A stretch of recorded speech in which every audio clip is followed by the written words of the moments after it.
पैरों में दर्द के लिए आप एक सरल समाधान खोज रहे हैं जो सच में मदद करे। चलते समय या सीढ़ियाँ चढ़ते समय पैर में दर्द हो सकता है, और अगर तुम अंत तक बने रहोगे तो तुम्हें बाद में पता चलेगा कि तुम खुद की कैसे मदद कर सकते हो और खुद को और भी बेहतर महसूस करवा सकते हो। पैरों में दर्द अक्सर जांघों में होता है, लेकिन पिंडली में भी हो सकता है और सामने की तरफ पिंडली की हड्डी में भी महसूस होता है। ये कैसे होता है? हम कम चलते हैं, फिर मांसपेशियां ज्यादा तनाव में आती हैं और फांसियां सिकुड़ जाती हैं। गतिशीलता कम होती है, फिर दर्द शुरू हो जाता है, धीरे धीरे बढ़ता जाता है। और दर्द को कम करने का एकमात्र तरीका ये है कि जो छोटा हो गया है, जो ज्यादा खींच गया है, उसे फिर से आराम देना है। और ठीक वहीं हमारी अभ्यास शुरू होते हैं, क्योंकि हमारी 35 साल की साझेदारी में हमने विशेष रूप से इन अभ्यासों को इस तरह से तैयार किया है कि वे प्रभावी रूप से राहत पहुंचा सकें और मदद कर सकें। और यहाँ तक कि सोफे पर भी किया जा सकता है, सीधे आपके लिए। अभी पहली व्यायाम जो हम अब साथ में करेंगे वो उनकी जांघ में दर्द के लिए है, और ये आपके घुटने के लिए भी सच में बहुत अच्छे हो सकते हैं। पेट्रा की तरह बैठकर धीरे से बाईं ओर अच्छे से मुड़ जाइए। ये अब दाहिने पैर के लिए है। बाएं पैर के लिए होता तो पक्ष उल्टा होता, फिर तुम्हें उल्टा बैठना होगा, और फिर तुम अपना दायां पैर थोड़ा पीछे इस तरह रखना कि वो लगभग इस प्रकार हो। सावधान रहो कि तुम सोफे से नीचे ना फिसल जाओ, ठीक से पकड़ लो। और जब तुम इस स्थिति में हो तो अपने धड़ को पीछे की ओर ले जाओ, अपनी पीठ को थोड़ा सहारा देते हुए, और अपनी कमर को भी साथ में ले जाओ धीरे धीरे। और फिर देखो कि यहाँ एक तनाव पैदा होता है, और यही तनाव उस चीज को फैलाता है जो बहुत छोटी है और जो इन समस्याओं का कारण बनती है।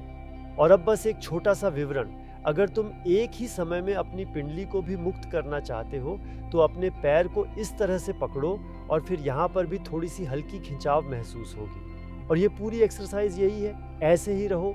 तुम शायद अपनी दूसरी हाथ का सहारा भी ले सकते हो ताकि तुम अच्छी तरह से सुरक्षित रहो, और फिर 2 मिनट तक वहीं रहते हो। हम ये अब साथ में करेंगे और लगातार वहां सही तरीके से सांस लेंगे, और तनाव को इस तरह से समायोजित करें कि यहाँ खिंचाव का दर्द वह अभी भी आसानी से सहने योग्य हो। और फिर जितना हो सके अपने धड़ को धीरे धीरे पीछे की ओर ले जाओ, लेकिन ध्यान रखना एक और खास बात कि तुम पेट को अंदर की ओर खींचो ताकि नाभि धीरे धीरे पीछे आए। फिर आप महसूस करेंगे कि यहाँ तनाव बढ़ता है। अच्छी तरह से सांस लें और फिर धीरे से बाहर छोड़ें और सामान्य रूप से सोफे पर बैठें। और अगर तुम्हारा मन करे तो दूसरी तरफ भी वही करना, फिर दूसरा पैर भी पहले से ज्यादा फिट होगा।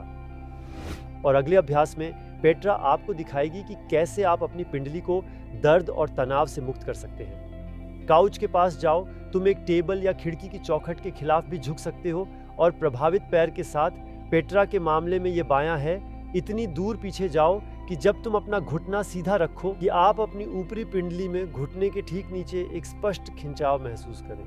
तब तुम अच्छी तरह से पकड़ लो और धीरे धीरे आगे की ओर झुकते जाओ ताकि कोण छोटा होता जाए और ऊपर की ओर खिंचाव बढ़ता जाए। वहां अंदर जाओ। यह सुनिश्चित करो कि तुम्हारा पैर सीधा आगे की ओर रहे, उसे बाहर की तरफ मत मोड़ो। शरीर कभी कभी इसे सहज रूप से करना चाहता है ताकि वह खिंचाव से बच सके, तो फिर इसे सुधारो। पैर का बिल्कुल सीधा आगे की ओर इशारा करना चाहिए। कभी कभी खिंचाव के साथ सीधे घुटने में भी महसूस होता है। हाँ, जो तुम खिंचाव के रूप में महसूस करते हो वही मांसपेशियां छोटी हो रही होती हैं। इसलिए तुम एक नियम समझ सकते हो कि जब तुम कोई व्यायाम करते हो और कहीं भी खिंचाव या उसमें कोई तीव्रता महसूस नहीं होती, तो मतलब है कि वह सही जगह पर काम नहीं कर रहा। तो फिर वह व्यायाम खिंचाव के लिए कोई फायदा नहीं देगा। और फिर जैसे जैसे ये आराम देता है उतना ही बढ़ाओ और इस हद तक जाओ कि तुम इसे सकारात्मक रूप से सहन कर सको। यह ऐसा सुखद दर्द है जिसे आप सह सकते हैं। संभव है कि कुछ लोगों के लिए ये कदम शायद थोड़ा अधिक बड़ा साबित हो सकता है। वह फिर बस अपने पैर को थोड़ा और भी अधिक पास मिला सकता है। तो बस उतना ही करो जितना तुम वास्तव में कर सको और संभाल सको। शायद तुम फिर से समझा दो कि मैं यहाँ लगातार क्या कर रही हूँ। हाँ, हमेशा गहराई में खिंचाएं, हमेशा उस तीव्रता में जाएं जो अभी भी सकारात्मक है। और फिर लगभग 10-15 सेकंड के बाद आपको महसूस होता है कि तीव्रता कम हो रही है, और फिर आप फिर से थोड़ा और खिंचाव में जाते हैं। इसी तरह पूरे समय तक बनाए रखो, लेकिन अब हमारा समय पूरा हो गया है। अब धीरे धीरे बाहर निकलो और कुछ कदम चलो। अपनी अंदरूनी भावनाओं को महसूस करो और सीधे फर्क पर ध्यान दो। क्या आपने केवल एक बार अभ्यास करने के बाद फर्क देखा है? इसे आपको नियमित रूप से करना होगा। फिर ये प्रभाव आपके पास सामान्य से अधिक और नियमित तौर पर होगा। इसलिए अभी इस वीडियो को सेव कर लो ताकि जल्दी से इसका एक्सेस हो सके।